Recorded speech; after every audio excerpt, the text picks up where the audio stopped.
रजो दर्शन से पूर्व स्त्री को जो है कन्या बोला जाता है ना, कुमारी बोला जाता है, गौरी बोला जाता है, नगनिका बोला जाता है, अनार्तव, अना आगता आर्तव, यानी जिसको आर्तव ना आता हो। ठीक है, तो अभी हम वय विभाजन पढ़ेंगे तो वय विभाजन में ऐसे शब्द आएंगे कि ये कन्या बोला गया, ये जो है गौरी बोला गया है, तो वो सारे पर्याय इंडिकेट करते हैं उन महिलाओं को जो जिनकी एज जो है मेंस्ट्रुअल से पहले वाली एज है उसको काउंट करते हैं उसमें।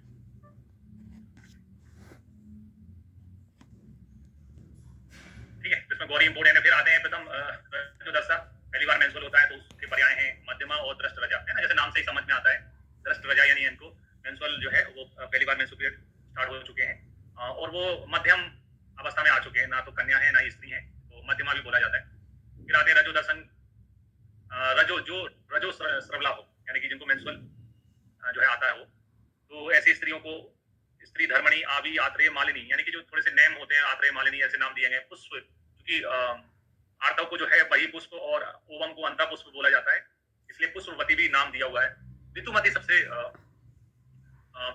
विचलित नाम है जो कि हम पढ़ेंगे बार बार। ऋतुमती कहने का तात्पर्य है कि जिनको मेंस्ट्रुअल आता होगा अल्टीमेटली वो ही कंसीव कर सकती है, गर्भवती हो सकती है, तो ऋतुमती भी नाम दिया है। ठीक है, फिर यहाँ पर एक अप्रचलित शब्द यूज किया गया, उदक्या। ये उदक्या भी इंपोर्टेंट है। उदक का मतलब ऐसे जल होता है, लेकिन यहाँ पर जो है उदक्या शब्द से माना जा रहा है कि जो स्त्री को मेंस्ट्रुअल होता हो।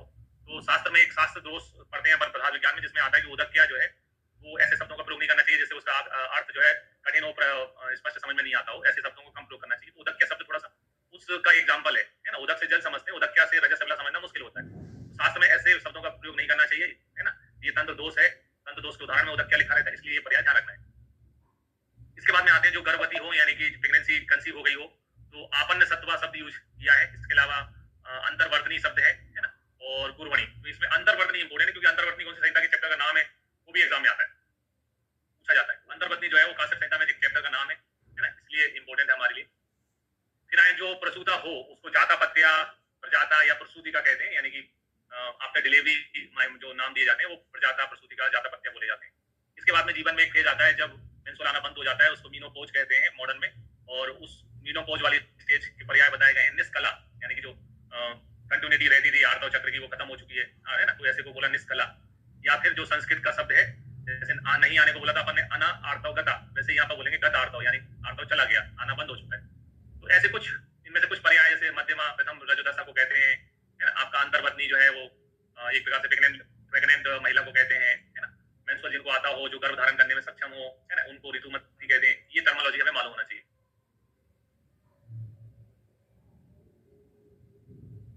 ठीक, स्टार्ट करते हैं इसके बाद में स्त्री वय विभाजन, है ना, यानी कि जो स्त्री हैं उनके एज को डिस्ट्रीब्यूट किया गया है अलग अलग आचार्यों ने, उनको पढ़ते हैं अपन। तो सबसे पहले अपन पढ़ने वाले हैं भाव प्रकाश के अनुसार। भाव प्रकाश यानी भाव, जो भाव में रचनाकार है, ग्रंथ का नाम भाव प्रकाश है। इन्होंने कहा कि बाला स्त्री जो है वो 16 वर्ष तक होती है ना, 16 वर्ष तक बाल्यावस्था मानी, और उसके बाद में 16 से 32 जो है तरुणी अवस्था मानी है। तरुण यानी कि जो है थोड़ी मेच्योरिटी आ जाएगी और बच्चे बच्चे होके, है ना, उसके बाद में तीसरी अवस्था प्रोणा मानी है। अगर इसको अगर गौर से देखें तो 16 का जो मल्टीपल होता है ना, 16 एकम 16, 16 दूनी 32, है ना, तो यहाँ 32 हो जाता है। ठीक है, यहाँ पर 48 होना चाहिए था, तो 48 जैसे होता है ना, थोड़ा सीनियर सिटीजन होते तो उनको 1-2 साल की छूट अलग दे देते हैं सीनियर सिटीजन को, तो यहाँ पर सीनियर सिटीजन का फॉर्मूला लागू हो गया और 16, 32, 48 ना होकर 50 हो गया, राउंड फिगर कर दिया 50। तो 3 भागों में बांटा है, बाला, तरुणी और प्रोणा। बाला 16, तरुणी जो है 32 और प्रोणा जो है वो 32 से लेकर 50, 32 से ऊपर 50 तक। सिंपल है भाव प्रकाश का। हारित का जो श्लोक है वो थोड़ा कॉन्ट्रोवर्शियल है। हारित के प्रथम श्लोक में आता है कि बाला जो है 5 साल तक होती है, उसके बाद मुग्धा जो है वो 6 वर्ष तक होती है ना, ऐसा हारित के श्लोक में आता है। 2 लाइनें हैं हारित के श्लोक में, लेकिन उसकी सेकंड लाइन में आता है द्वादश, बाला के लिए द्वादश है, उसके बाद में मुग्धा के लिए आता है द्वादश में अपन सप्त, 7 और जोड़ दो। ठीक है, इस प्रकार से हारित के जो लाइन है उसके हिसाब से बाला के लिए आयु होती है 12 वर्ष। ये डिफरेंस हो गया दोनों में, भाव प्रकाश में और हारित में, है ना। भाव प्रकाश मान रहे थे कितना,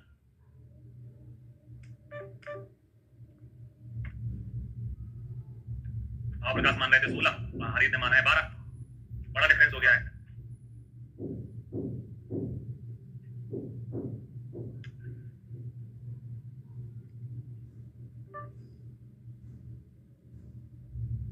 ये दोनों में बड़ा डिफरेंस हो गया है एग्जाम की दृष्टि से, ये अपने आप में क्वेश्चन हो गया। प्रकाश में जिसको 16 वर्ष बताया जा रहा है, हारित में उसी को 12 वर्ष बताया जा रहा है। 12 वर्ष तो मैंने तो सेकंड लाइन बोली श्लोक की, पहली लाइन में तो 5 लिखा रहता बाला और कन्या जो है मुग्धा के लिए 6 लिखा रहता है, लेकिन वो लाइन ना मान के सेकंड लाइन को मानते हैं बाला जो है 12 वर्ष होती है। और अगली लाइन ये कहती है कि मुग्धा जो है वो बाला से 7 वर्ष अधिक आयु तक मानी जाती है।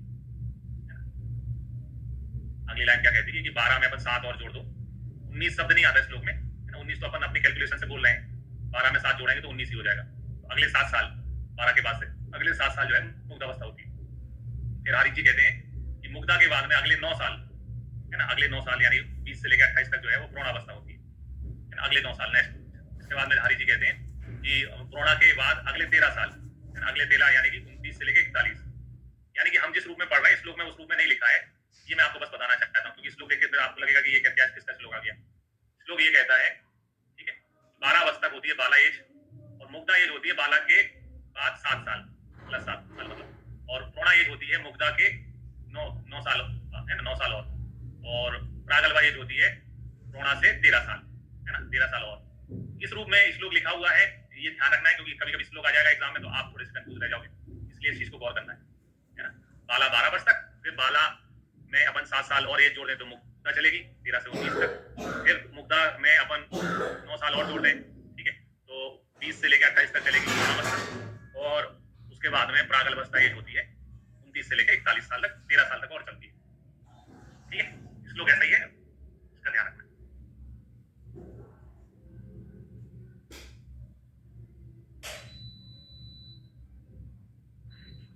कोई नहीं, मैं व्हाट्सएप पे ग्रुप में शेयर कर दूंगा श्लोक पढ़ देता हूँ, बाकी मैं ग्रुप पे शेयर कर दूंगा, व्हाट्सएप पे शेयर कर दूंगा, एक बार मैं पढ़ देता हूँ।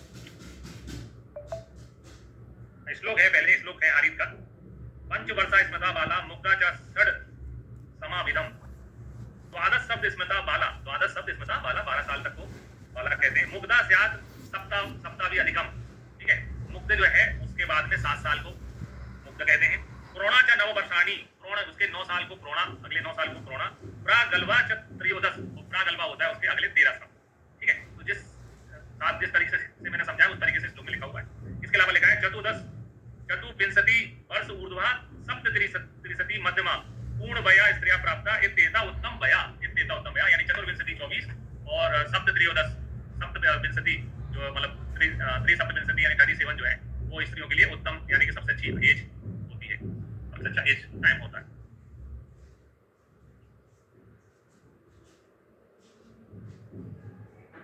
ठीक है, उत्तम एज जो है वो स्त्रियों के लिए क्या है 24 से लेकर 36। जैसे अपन पिक्चरों में देखते हैं हीरोइन जो है वो केवल 24 से 37 वर्ष बन पाती है, जो महिला अभिनेत्री हैं। पुरुष जो है सलमान खान जैसे 50 साल तक बने रहते हैं। पुरुषों के लिए उत्तम आयु जो है 25 से 50 वर्ष।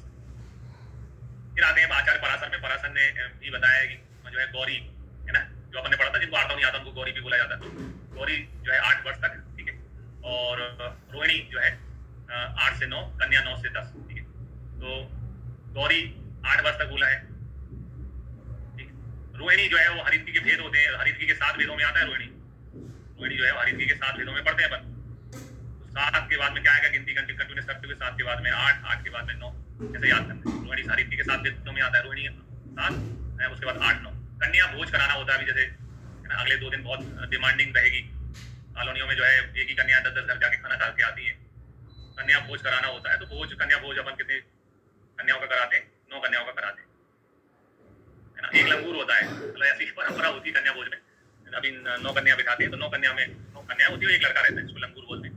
तो 10वां क्या रहता है, बालक रहता है, तो 9, 10 ऐसे करके याद कर लिए।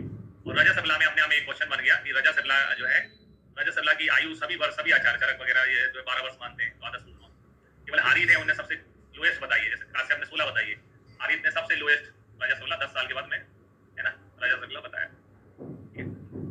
तो अपन गौरी को गौर करना है अष्टांग पे, गौरी को क्या पे गौर करना है, अष्टांग पे, है ना। जैसे अपन लोगों को क्या पे गौर करना है, अष्टांग तुम्हारे 8 सिलेबस में अंग होते हैं, उन पे गौर करना है। तो गौरी में है, गौरी ये है 8 साल तक।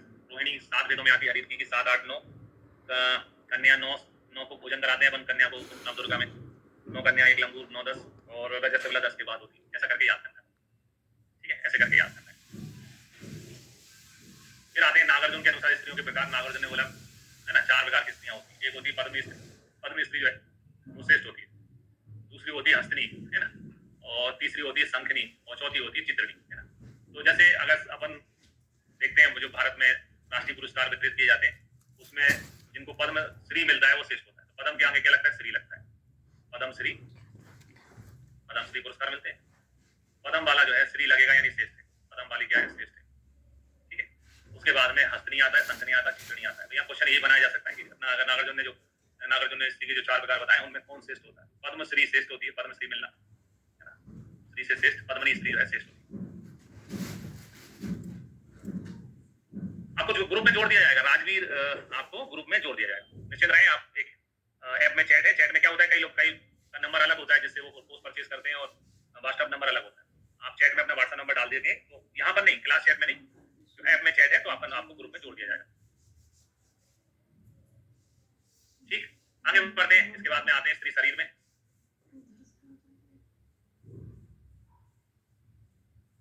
स्त्री शरीर में आते हैं तो पहला क्वेश्चन, स्त्री जननांगों का निर्माण एवं विकास किसके द्वारा होता है? स्त्री जननांगों निर्माण एवं विकास जो है मूलेरियन डक्ट से होता है। तो अगर हम ऐसा कहें कि स्त्री जो है वो संसार का मूल है, ये संसार आगे नहीं बढ़ पाएगा अगर स्त्री नहीं होगी संसार में, है ना, वही विनाश हो जाएगा। क्योंकि संतान जो है वो इसको, है ना, जन्म देने का जो वरदान है वो प्रकृति ने केवल स्त्री को दिया हुआ है। तो मूल है ना, स्त्रियां क्या है? समाज का, संसार का मूल है। मूल है तो मूल से मूलेरियन डक्ट, ऐसा करके आप याद करो। मूल से क्या? मूलेरियन डक्ट। जैसे अपन मेल में पढ़ेंगे तो मेल में वॉल्कियन डक्ट होती है ना, मेल जननांगों का विकास जो है वो वॉल्कियन डक्ट से होता है। तो अभी अपन को याद रखना है स्त्री जननांगों का विकास किससे होता है? मूलेरियन डक्ट से।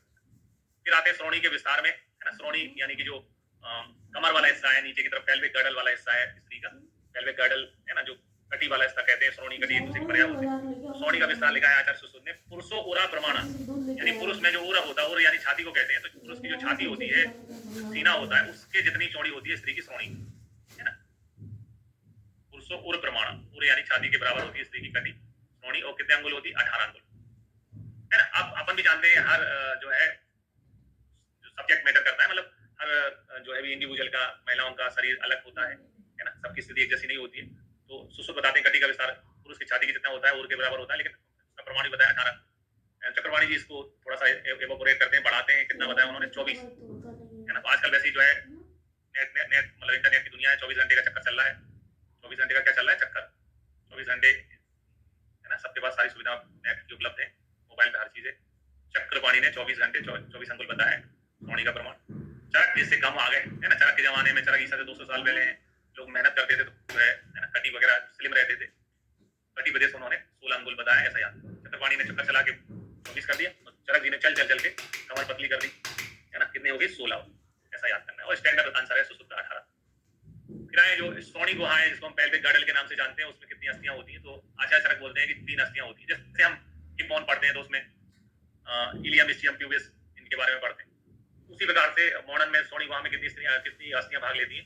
तो चरक बताते हैं 3 अस्थियां भाग लेती हैं। श्रोणी फलक, है ना, जिनकी संख्या 2 होती है, और एक भागास्थी, है ना। भागवत 4 बताते हैं, श्रोणी फलक, भागास्थी और एक त्रिकास्थी। और सुश्रुत जो कि शरीर रचना में अग्रणी है, श्रेष्ठ है, जिनका हमको कथन मानना चाहिए, आचार्य सुश्रुत ने 5 बताए हैं, है ना। श्रोणी की जगह उन्होंने नितमस्थी यूज किया, भागास्थी, त्रिकास्थी, उदास्थी, ऐसे करके टोटल 5 बताइए श्रोणी गुहा के निर्माण में, है ना। सुश्रुत के अनुसार कितनी अस्थियां भाग लेती है? तो 5 अस्थियां भाग लेती है। तो ये चीज कई एग्जाम में पूछी गई है, ये रिपीटेशन ऑफ क्वेश्चंस है ना। श्रोणी गुहा के निर्माण में कितनी अस्थियां भाग लेती हैं? तो सबसे कम चरक में है, चरक के बाद भागवत में 4 है और सुश्रुत में 5। संख्यावाची क्वेश्चन ये पूछे गए हैं एग्जाम्स में।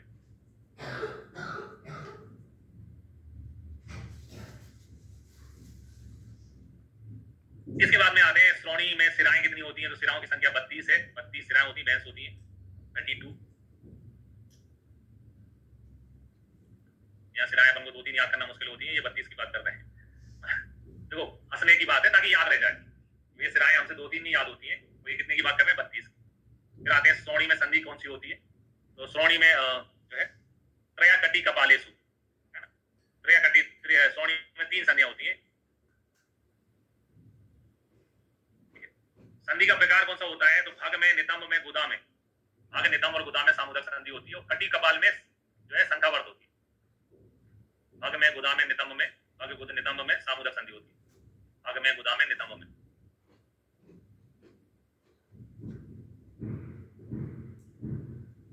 फिर आए भग का विस्तार कितना होता है? तो भग का विस्तार 12 अंगुल बताया गया है। द्वादश अंगुलानी भग विस्तार, है ना। भग का विस्तार जो है 12 अंगुल तक होता है। भग का आकार जो है उन्होंने पीपल सदस्य बताया हुआ है, पीपल के पत्ते के समान होता है, दलाल जी ने। भग्न शिशनिका, जिसको हम, जैसे भग जो है हमारा योनि से लेके सर्विक्स का जो पार्ट है उसको कह सकते हैं अपन, और जो भग्न शिशनिका है उसको अपन क्लाइटोरिस बोलते हैं। तो भग्न शिश्निका के अलग अलग पर्याय दिया गया। जैसे पुरुष में शिशन होता है, उसके स्थान पे मूत्र मार्ग जो है वो स्त्रियों में भग्न शिश्निका को बोला जाता है ना। दलहन ने इसको स्मर मंदिर बोला है ना। भाव प्रकाश में क्या है कि 3 प्रकार की नाड़ियां बताई स्त्री की योनि में, है ना। एक जो है वो कंदर्प में रहती है, एक मदनाथ पत्र में रहती है, तो उससे भग्न शिश्निका को नाम दिया उन्हें मदनाथ पत्र, है ना। भाव प्रकाश में अपन ने पढ़ा था कि 3 प्रकार की नाड़ी होती है स्त्री की योनि में। एक समीना नाड़ी होती है जिसपे वीर बात होने पर निष्फल कंडीशन आती है, नीचे देखो नीचे लिखा भी है। और जो है ना मदनाथ पत्र जो है भाव प्रकाश ने नाम दिया है इसमें। और तीसरा एक मिलता जुलता नाम स्मरपात भी बोलते हैं। फिर आते हैं योनि के बारे में। योनि के बारे में लिखा है कि योनि संख नाभि आकृति योनिया त्रियावर्त। योनि की आकृति संख नाभि के समान होती है, उसके योनि में जो है 3 आवर्त होते हैं और तीसरे आवर्त में जो है क्या होती है, गर्भशैया होती है। तो ये जो है आकार वाले क्वेश्चन बहुत बनते हैं एग्जाम की दृष्टि से, बहुत इंपॉर्टेंट है ना। आकार में अपन को जो है भग का आकार भी याद रखना है, पीपल के पत्ते के सदस्य होता है, और योनि का आकार भी ध्यान रखना है कि शंख नाभि के समान होता है। इसमें 3 आवर्त होते हैं, है ना। जैसे योनि को देखते हैं अपन तो उसमें 3 एक लेबिया मेजोरा माइनोरा होते हैं, उसी प्रकार से उसके बाद में क्लाइटोरिस रहता है, वो सर्विक्स रहता है, लेबिया मेजोरा माइनोरा सर्विक्स, और उसके बाद में अंदर की तरफ क्या होता है, गर्भाशय होता है। तो तीसरे आवर्त में गर्भशैया होती है। फिर भाव प्रकाश कहते हैं कि स्त्री की योनि में 3 नाड़ियां स्थित होती है। एक होता है समीना नाड़ी। समीना नाड़ी जो है मदनाथ पत्र यानी भग्न शिश्निका में है, और इस पे वीरपात होने से निष्फलता रहती है, यानी कि जो है कोई भी संतान पैदा नहीं। तो शुक्र का स्राव अगर योनि के बाहर होगा तो है ना, उसका कोई जो है मतलब गर्भ के जन्म में उसका कोई योगदान नहीं होना है, मतलब संतान नहीं होती है, वीर निष्फल हो जाता है वो। तो समीर अपन हवा को भी कहते हैं, तो इसमें है ना हवाबाजी हो रही, कोई भी संतान पैदा नहीं होने वाली, है ना, वीर निष्फल हो जाता है, वीरपात। फिर चंद्रमसी जो है नाड़ी कंदर्प के में रहती है, योनि नलिका में, और इस पे वीर से कन्या की उत्पत्ति होती है। आमतौर पे कन्याओं का नाम रहता है चंद्रमुखी, है ना, चंद्रकला। चंद्रमुखी ऐसा अपन नाम दे सकते हैं, है ना। कन्या का नाम चंद्रमा से रख सकते हैं, चंद्रमुखी, चंद्र, है ना, चंद्रकला वगैरह, ऐसा करके इसको याद कर सकते हैं।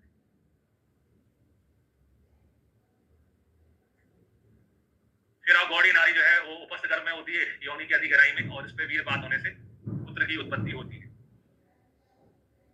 ठीक है, तो गौरी शंकर करके अपन नाम बना सकते हैं। जैसे गौरी, कई लोगों का नाम गौरी शंकर रहता है, तो गौरी शंकर रख सकते हैं। उपस्थ यानी गर्भ यानी योनि की गहराई में होती है, और गौरी शंकर करके इसमें लड़का पैदा होगा, और चंद्रमुखी में लड़की पैदा होगी।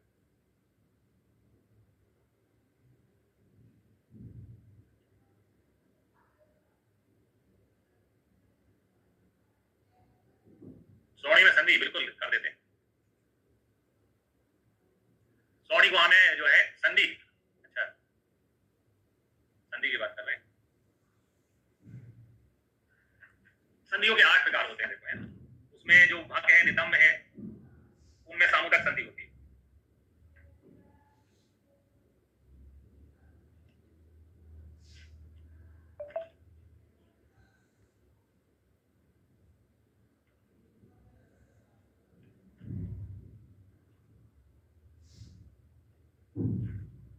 लिख देता हूं मैं।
ठीक, और ये कटी में जो है, इसमें कटी में संख्यावर्त होती है।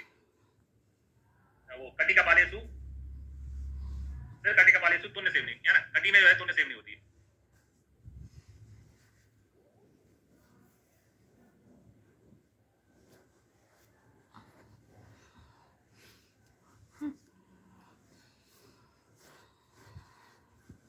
कटी पूछेंगे तुन्य सेवनी आंसर है, और भाग नितंब और उदा में जो है सामुदाक होती है।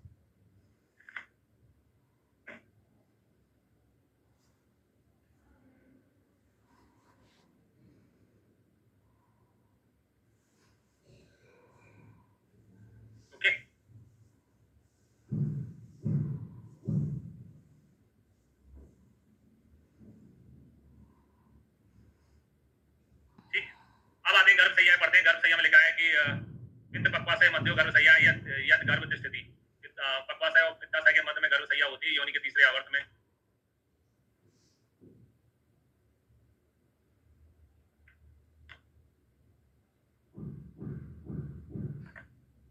एक सेकंड।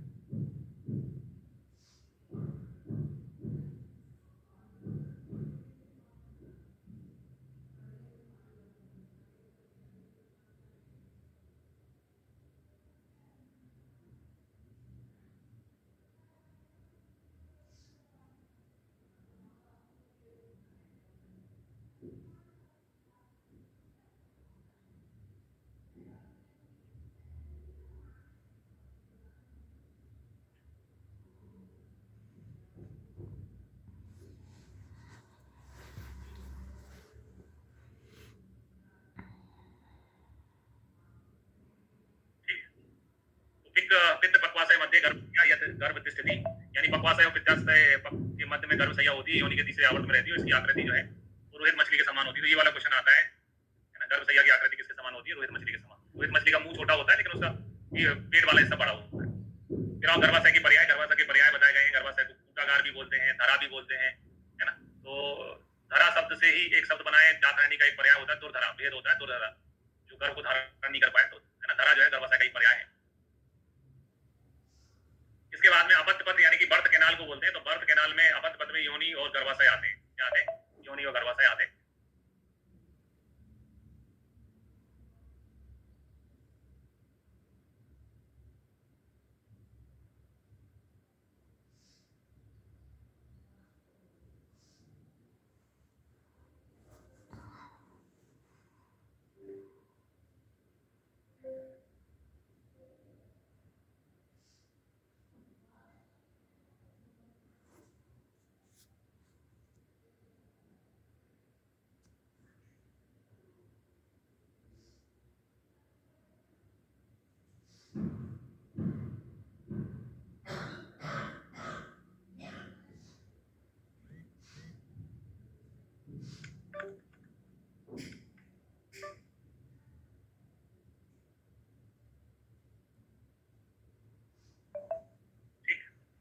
बर्थ कैनाल होता है योनि और गर्भाशय। और स्त्री के अपत्य भाग में कितनी पेशियां होती हैं? तो है ना, अपत्य पद में 4 पेशियां होती हैं। पद का मतलब रास्ता होता है ना, रास्ते में चौराहा आता ही आप सभी जानते हो।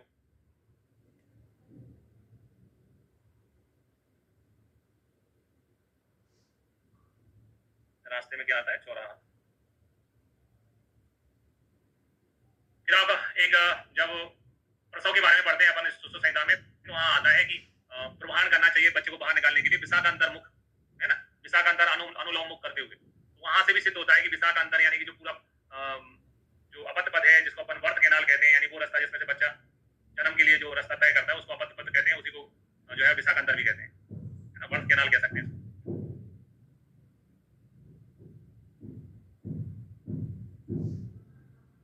इसके बाद में आते हैं योनि व्यापक में। योनि व्यापक बहुत ही इंपॉर्टेंट है, हर एग्जाम में से क्वेश्चन पूछे जाते हैं। योनि व्यापक में आते हैं। योनि व्यापक की संख्या जो है वो सभी आचार्यों ने 20 बताई है, चरक सुश्रुत बागवट में। योनि व्यापक के जो कारण है वो चरक और सुश्रुत 4 कारण बताते हैं कि मिथ्या आहार विहार का सेवन करने से, है ना। जैसे अपन आर्तव आग्नेय होता है लेकिन बहुत ज्यादा मात्रा में पित्तवर्धक चीजें खाएंगे तो दिक्कत आएगी। इसके अलावा आर्तव दुष्टि, आर्तव के जो दोष होते हैं वो उन कारणों से, और बीज दोष का मतलब हेरिडिटी, बहुत सारी डिसीज हेरिडिटी से कनेक्टेड रहती है, तो बीज दोष। और देव यानी कि पूर्व जन्मगत कर्मों का जो फल है वो देव कहलाता है। ऐसे करके चरक और सुश्रुत में 4 कारण बताए। बागवट में संख्या नहीं दी है लेकिन उनको काउंट करने पे 6 हो जाते हैं। दूसरे दरज यानी दूषित आर्तव हो गया, बीज दोष और देव, यानी कि जो एक प्रकार से हम बोले कि चरक में जो मिथ्या आहार विहार है उसके स्थान पे इन्होंने विषमांग शयन, विषम अवस्था में शयन करना, भ्रंश मैथुन यानी बहुत अधिक मात्रा में मैथुन करना, और अपद्रव्यों का प्रयोग करना, यानी कि जो है ना कई प्रकार के सेक्स टॉय होते हैं उनका यूज कर लेना। ये सब चीजें जो है योनि व्यापक का कारण है। तो 3 दोनों आचार्य समान बताते हैं, आर्तव दुष्टि, बीज दोष और देव। ये 3 कारण है, ये कॉमन है चरक में और बागवट में, चरक सुश्रुत में और बागवट में। बाकी है ना एक में डिफरेंस है। चरक में आहार विहार बताते हैं, बागवट बा से बागवट है, आ से अष्टांग है ना, बा से बागवट है, आ से अष्टांग है। बा से है ना एक बस विषमांग शयन बता रखा है बागवट ने, आ से अष्टांग होता है, आ से एक अपद्रव्यों का प्रयोग बताया रखा है, और भ्रंश मैथुन बताया। फिर आते हैं चरक में योनि व्यापक के बारे में। तो चरक अनुसार योनि व्यापक की संख्या 20 है। इसका डिस्ट्रीब्यूशन कैसे किया उसको देखते हैं। तो बादल जो है, बादल योनि व्यापक जो है चरक में 11 बताए। अब सोचो अगर ये चुनाव होता है, चुनाव में कहीं पर 20 सीटें होती है लोकसभा की, है ना, लोकसभा मान लें, विधानसभा मान लें, 20 सीटें हैं तो 20 सीटों में 11 आना यानी बहुमत हासिल कर लेना। तो ज्यादातर योनि वापद में जो योनि वापद रोग होते हैं वो बाद दोषज होते हैं। इसलिए हम आगे चल के पढ़ते हैं कि ऐसा लिखा गया है कि बिना वात के स्त्रियों की योनि दूषित नहीं होती है, तो है ना, उसके पीछे कारण क्या है, वात दोषी होता है। अब 11 कौन कौन से उनको पढ़ते हैं, तो वातला नाम पढ़ के समझ में आ रहा है कि वातला होना चाहिए। उदावर्त जो है उसमें वायु वैसे हमारे शरीर में जब भी निकलती है अधो मार्ग से निकलती है ना, शरीर में नाभि के नीचे जो है बात का स्थान है नाभि पैरों के, है ना, कटी के नीचे, तो बात ऊपर की ओर आ जाती है तो उसको उदावर्ता कहते हैं। उदावर्ता में बात दोष रहता है। अतिचरना अचरना प्राचरना में बात दोष रहता है। नहीं, अब इनकी थ्योरी में नहीं जा रहा हूं मैं, एक शब्द को पकड़ते हैं मैं, चरण यानी जो अपने पैर होते हैं उनको चरण भी कहते हैं। रामचरण यानी राम के पैरों में जो पड़ा रहे। तो चरण का मतलब क्या है, चरण से क्या करते हैं अपन, चलना करते हैं। चरण से क्या, चरणों से क्या करते हैं अपन, चलना करते हैं। चलना यानी गति, गति यानी बात दोष। चलना चरण यानी चलना यानी गति, गति यानी बात दोष, है ना। ऐसे करके अपने दिमाग में कंसेप्ट बनाओ, ये सभी बातच में आते हैं। वातला, उदावर्ता, अचरना, अतिचरना, प्राक्चरना। वातला, उदावर्ता तो दिमाग में तुरंत बैठ जाएंगे, है ना, ये तो कॉमन सेंस है। चरण चरण चरण, अतिचरना, प्राक्चरना, चरण, चरण का मतलब चलना, चलना यानी गति यानी बात। अब आते हैं सूची मुखी अंतर्मुखी। सूची मुखी अंतर्मुखी, है ना। मुंह से भी अपन ने क्या करी, बात ही करी भैया, है ना। मुंह से क्या करते हैं, बात करते हैं। बात करके क्या हो जाता है, मुंह जो है वो सूख जाता है। बात करके क्या हो जाता है, मुंह सूख जाता है। किसका, षड्डी महायोनि का।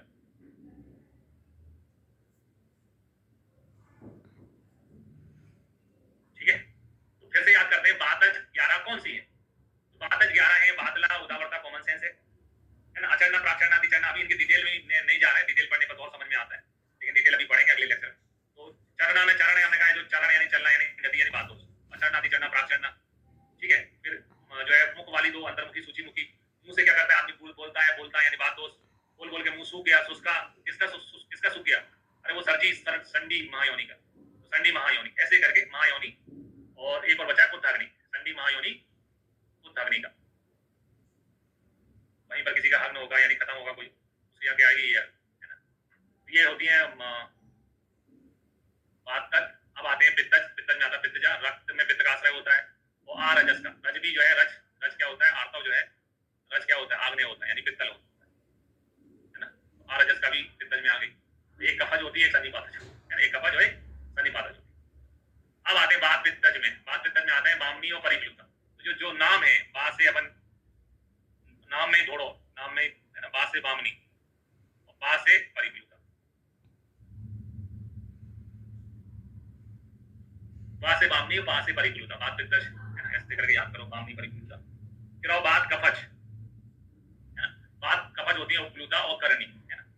बहुत खराब है यूके, उपलुता को यू बोला, करणी को बोला के। बात कफज को मैं हमेशा बोलता हूँ बहुत खराब।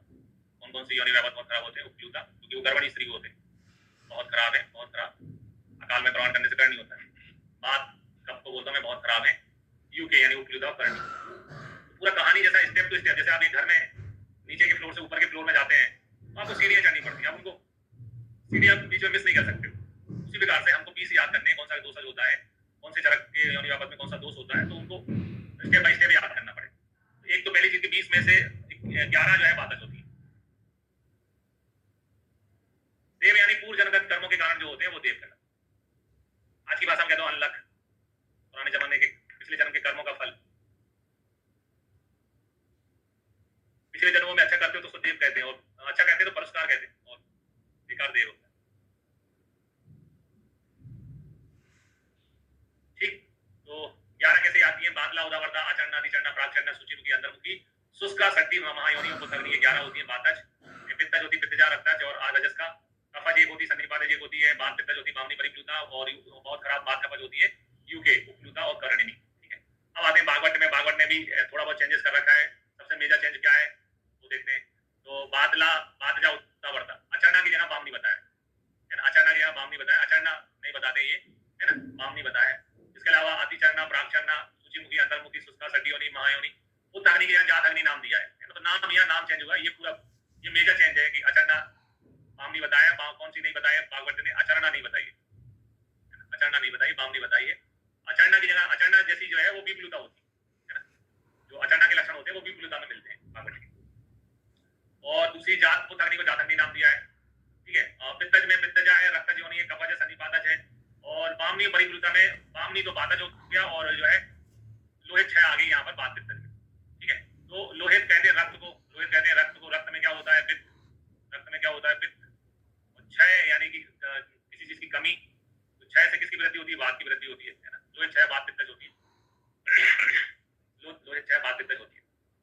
इसके अलावा वात का पचा उपलुता करनी, और क्रमिज मानिए ने बिल्कुल, तो तीन चार चीजें याद रखने की है कि बामनी जो है वो वात पित्तज की है, वातज में बताइए, अचरना नहीं बताइए, अचरना की जगह पे मिलता जुलता विलुप्ता बताइए जो अचरना जैसी रहती है, मतलब अचरना के लक्षणों वाली है, और बामनी को वातज बता दिया, और उसके स्थान पे लोहित छह बताइए जो कि वात पित्तज है ना। और पुत्तग्नि को जातग्नि नाम दिया है, पुत्तग्नि को जातग्नि नाम दिया है, ये चेंजेस है, ध्यान रखना है, ठीक है।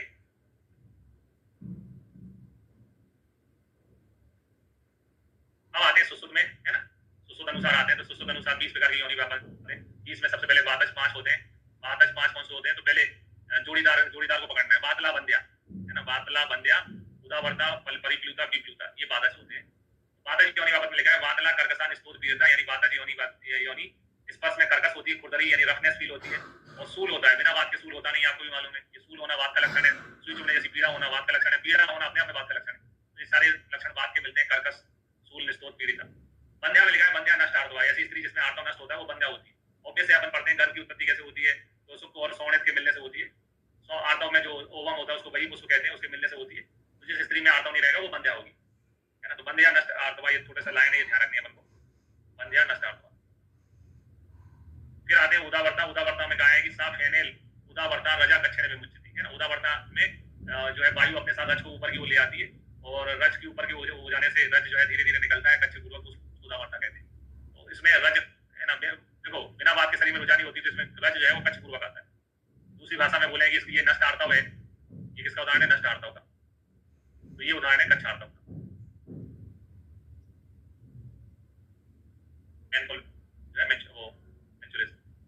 परिपूर्णता में ग्राम धर्म में रुचा प्रसन्न होती है, ग्राम धर्म यानी मैथन में पीड़ा होती है ना, सेक्स में प्रॉब्लम रहती है, मैथन में पीड़ा होती है। विप्लुता नित्य वेदना, विप्लुता में नित्य वेदना होती है। तो देखो ये है, हम पढ़ रहे हैं वातज, बिना बात के शरीर में पीड़ा नहीं होती।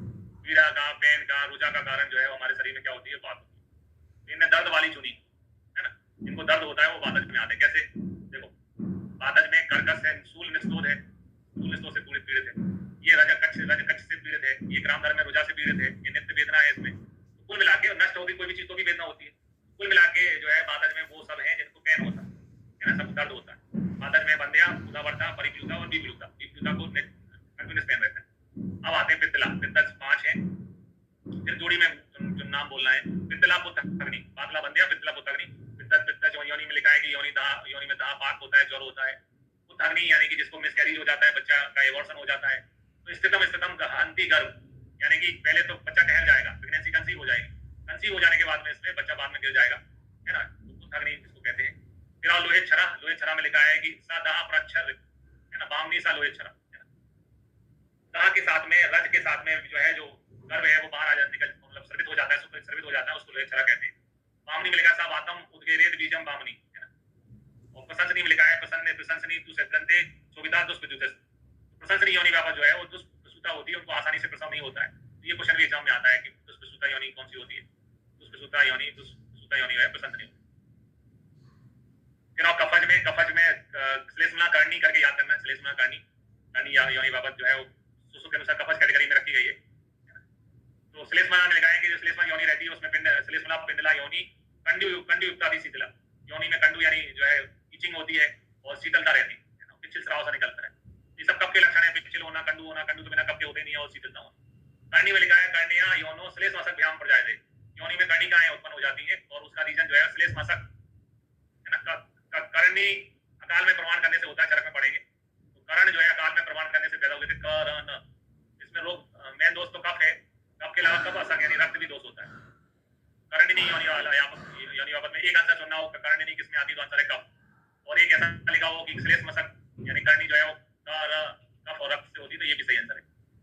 फिर आचरणा में लिखा है कि पुरुष से श्राव से पहले स्त्री का श्राव हो जाता है, पुरुष से आचरणा पूर्व पुरुषार्थ सात अतिरिचिते।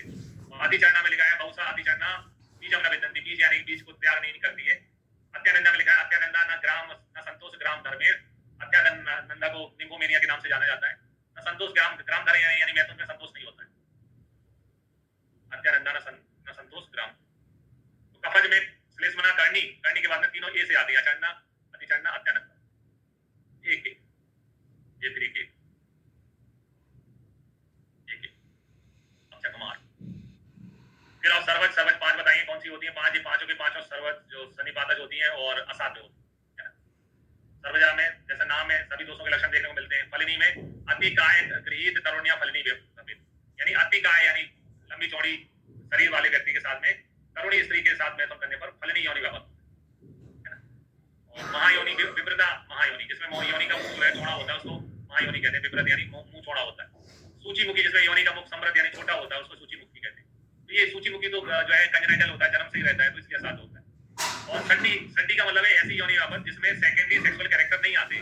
जैसे मेल फीमेल दोनों जवान होते हैं, बड़े होते हैं, तो मेल में आवाज का भारी होना, दाढ़ी मूछें आना, ये रीजन में बालों का आना, ये सब लक्षण होते हैं।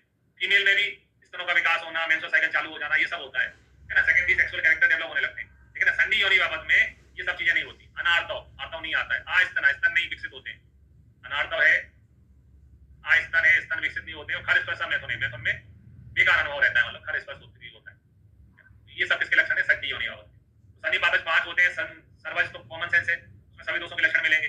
फलिनी में अति काय वाले व्यक्ति का तरुणी स्त्री के साथ मैथुन करने से होता है फलिनी। और जो है विप्रता महायोनि सूचीमुखी अति समृद्धा। और संडी में ना तो आर्तव आता है ना